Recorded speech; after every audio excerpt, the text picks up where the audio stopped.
My name is Mr. Cornett, and I started the New Caney School of Rock.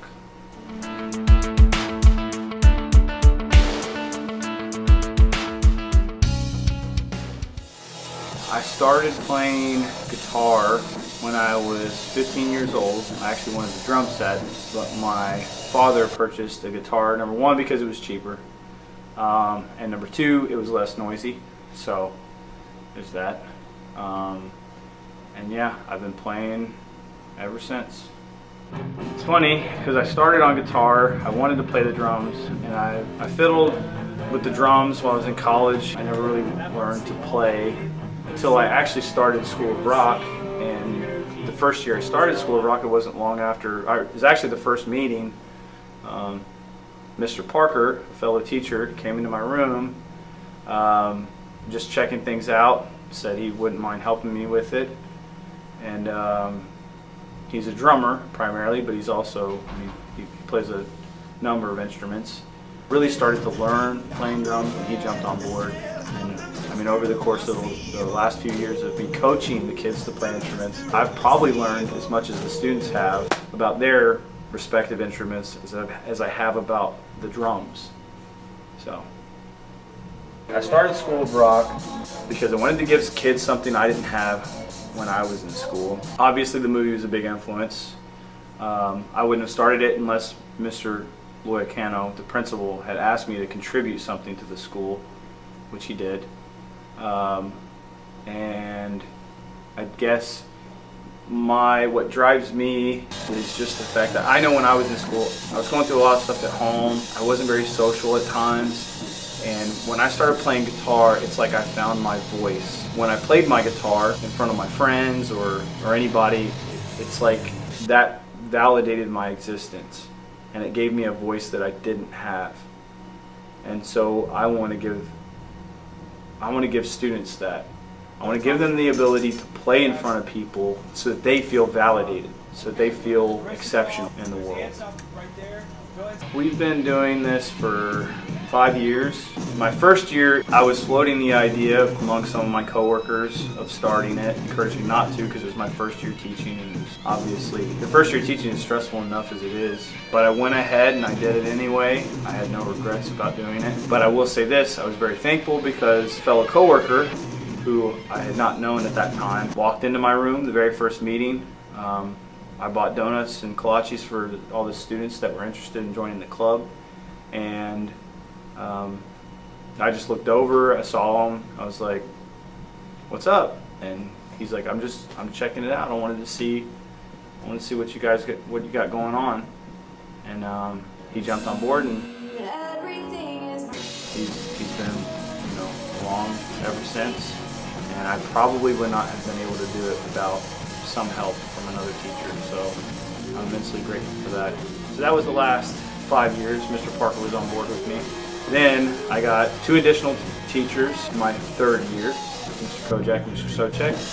And last year, Mr. Holford jumped on board. And so we have 5 School of Rock coaches now, and it's pretty awesome.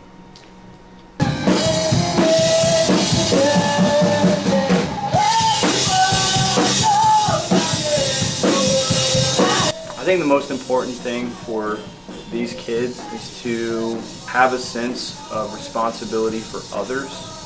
Teamwork, that's important. I want these kids to be able to encourage, let's say, the growth, right, of another player. Like, I want them to contribute to that, help them. And I've seen it happen. It happens usually, when they're in their later years of high school, like juniors and seniors, they bring someone under their wing, and that's something really cool. I really enjoy seeing that sort of collective responsibility for the growth of others. I think people join the School of Rock because they want an outlet. They want a place where they feel like they belong, and nothing's more fun than playing, an instrument, I think, or especially in front of people. Getting to play a show is a pretty tremendous experience.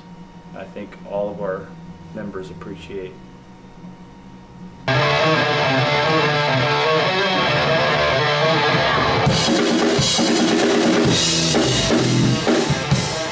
taken a while. This is the 5th year. You know, last year was our first year to get a grant. We worked really hard for that. We also had a drum set donated to us, which was pretty incredible. Very nice drum set.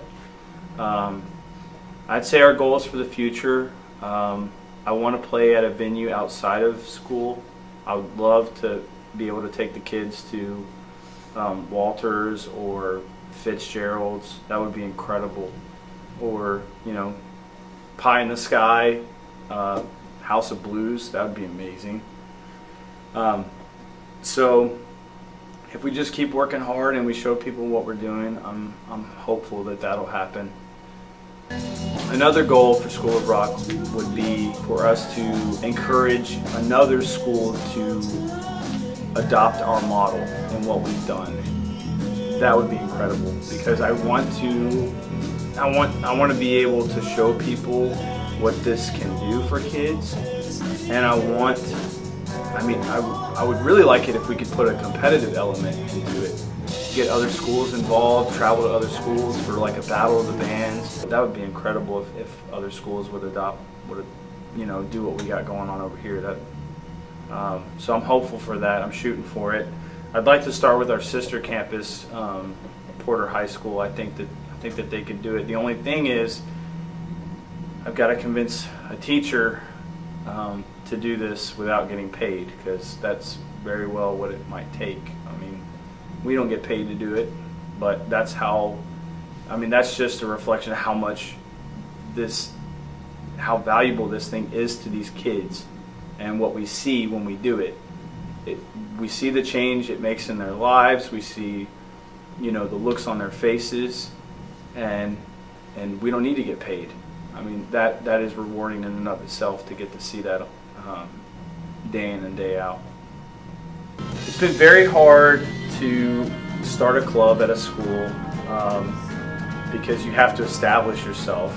The first year, we were practicing in my classroom, and I had all my music equipment, you know, scattered throughout the room, and you know, and drum set in this corner, amps in this big cabinet over here. And my second year, they put us right next to the library, which doesn't make sense, but it was the one room that was available, and I was happy to have it.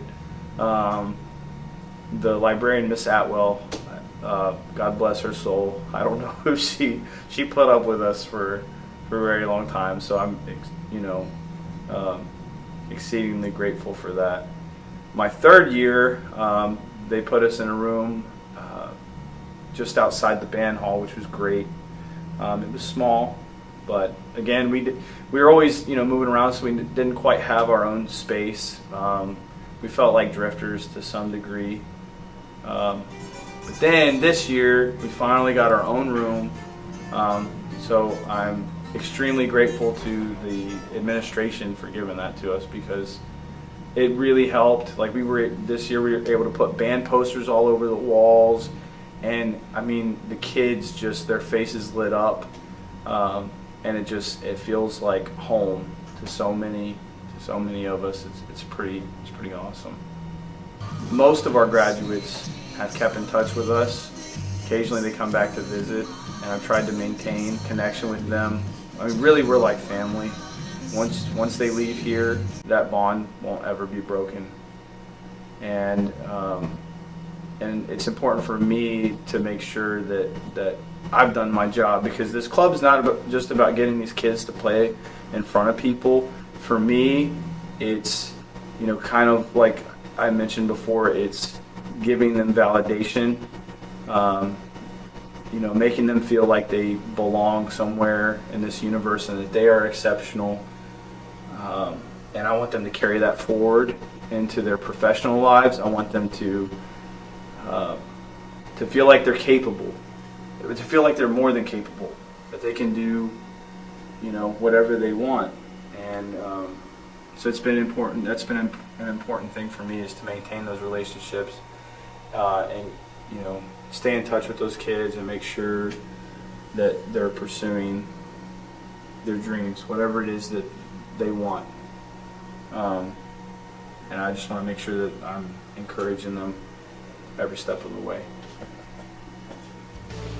Find yourself.